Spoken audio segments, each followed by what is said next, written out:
Jamani, njoni wachekeshe. Wakati namaliza chuo, mimi nimemaliza chuo miaka 12 iliyopita. Can you imagine? By the time mimi namaliza, watoto walioko vyuo sasa hivi walikuwa darasa la 7.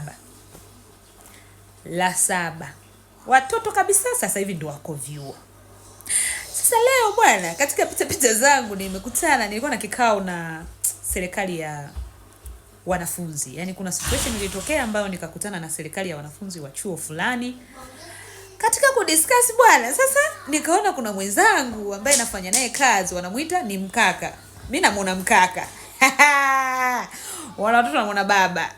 Sasa wanamuita, unajua baba, ulivyotuambia hivi. Sasa mimi kanajuza, huyu kwani ni baba, huyu si kaka? Sikafika zamu yangu, dada yenu. Wasiniite mama. Mimi ndo nikashtuka, mama mama azi nina watoto kwa sababu na mimi nina watoto, au mama azi wanahisi ninaweza nikawazaa. Sasa ndo nikakumbuka kwamba kumbe mimi ejigo. Kumbe wakati mimi nimemaliza chuo, hao watoto walikuwa darasa la 7. Kwa ningewahi kuzaa, yawezekana kuna mwingine ningekuwa nimemzaa pale. Yaani wale wameniita mama kwa sababu wananifananisha na mama zao nyumbani.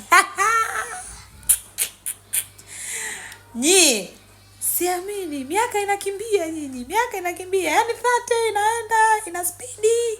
40 hiyo. 50. Menopause sijui. Ndio nishazeeka, ndio shughuli imeisha. Sasa nimerudi ofisini nikaanza kuwasimulia wenzangu.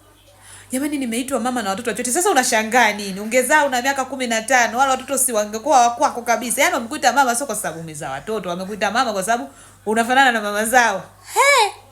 Miaka inaenda. Being called mama na mtoto wa chuo. Nilijua sitokuwa. Sasa nimekuwa na uzee ule ninauona, lakini uzee ni neema.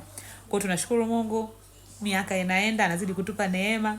Siku moja natamani mimi nije niitwe bibi. Kwa wale ambao mimi nawaita mama, wale watoto wa chuo wanawaita bibi.